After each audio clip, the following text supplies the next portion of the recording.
The issue that I would like to raise awareness about is of obesity, poor body image, and how the media affects our perceptions of body image. An online article titled, "Study Finds That Toddlers Already Think Thin is Beautiful," raises many concerns. Firstly, it states that children as young as 4 years of age already favour thinness and connect it with beauty. This is a clear indication that media exposure can be linked to body image issues across all areas of the lifespan.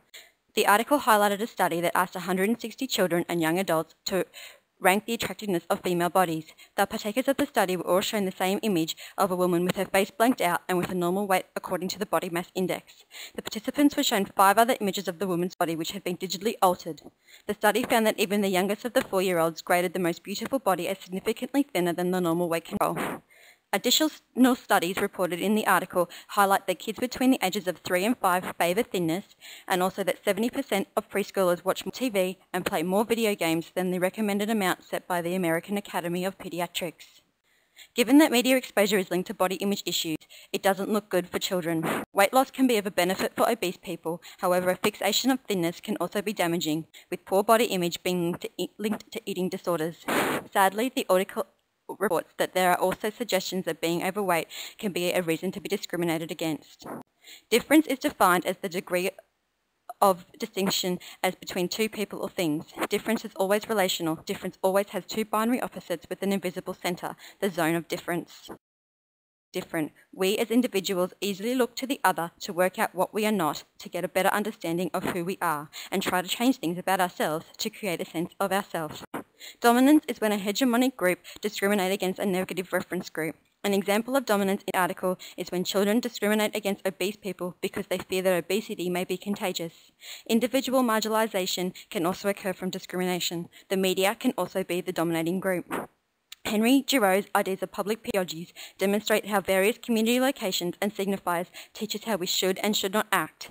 The media, family community, and peer group community all play a part in the ideas of the perfect body shape and beauty. We can overcome these issues by teaching about difference and dominance in our schools, by educating that every person is unique and different. As teachers, we need to foster a sense of identity in our students and help develop open-mindedness and enthusiasm for difference. It is okay to be different, we are all different, and we all should learn to embrace ourselves. Oh, hi Jenny. How are you going? I'm really good, Tony. How are you? I'm good. I was just actually wondering if you wouldn't mind coming over with me just for a second so I can discuss some ideas on my lesson plan. Sure. What did you have in mind? Well, I'm hoping to do some lesson plans for my grade 5 students. Right. And I'm hoping to educate my students on body image and obesity issues, but I'd like them to see how difference, dominance, community identity and public pedagogies come into play with these issues. So how are you going to do that? Well, as educators we need to demonstrate a non-judgmental and unbiased attitude towards our students and the community. I'd like to introduce my grade 5 students to the ideas of body image and do some brainstorm activities, but first I'd like to do a role play activity where I'm going to get the students to pair up. And I've written a role play. I'd just like them to reenact it. It's basically an obese child in the playground being picked on and not included with the other children because of her weight issues. And this idea is just to get the kids to know how it feels to be discriminated against because of their weight. Then I want to do a brainstorm with my students, and it's basically bringing up some body image issues and things so they get an idea of what we're learning about, and I'd like to prompt them in the discussion with some images of different people, obese, thin, anorexic images. Then I'd like to ask the students their first thoughts, what comes into their mind when they see these images, and why these thoughts are their first thoughts. I really want to engage my students in the discussion, and I want them to really think deeply about what these issues of body image come from. Are they really their own thoughts, or are they ideas created from the media and the community? I'd like to get my students to think further about how they feel if they were in the shoes of someone being discriminated about their weight, even thin or fat. And after some thought and discussion, I'd like to address the students on the notions of difference and that we're all unique individuals. And what are you hoping the outcome of this lesson to be, Tara? Well, I'm hoping students get an understanding of the ideas of difference and that it's okay to be different.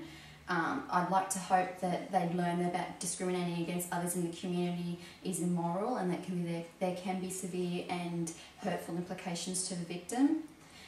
In my second lesson, I want the students to do a self-portrait of themselves while they're looking into a mirror.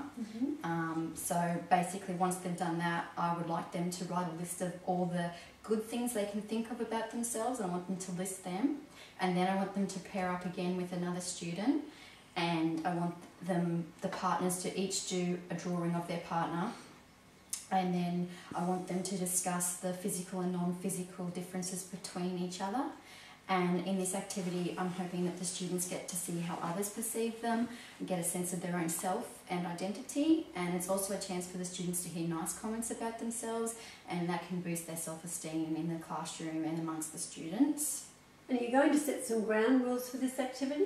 Yes, I'm going to have to enforce some ground rules before we start, just so there's no hurtful feelings, no hurtful things that come across. I want the students to say nice things to each other, obviously, not discriminating things, which is sort of the reason why we're doing this activity, and learning about difference and dominance. I would think perhaps, getting to do a homework assignment would be good too. Yeah, I've thought about a homework assignment over the week, and I want them to basically have access to things at home like internet, magazines, television, and I want them to find 3 sources of advertisements, and they can be, like I said, media, advertisements of magazines and things like that. And I want them to find what the media are trying to put out there as the perfect hegemonic identity. So I'd like the students to, once they've found their 3 different ads trying to show what the media are trying to get across, I'd like them to write down their feelings associated with these ads. So after they have a list of feelings, I'd like them to write a brief paragraph explaining what they think the advertising company want them to feel. Like an example is, if they buy that brand of nail polish, they're going to be a happier, prettier, better person. If they look like that thin, anorexic, skinny supermodel, they're going to have a better life and everyone's going to like them. So finding 3 different ads that show that what the media want people to feel is basically the idea behind that.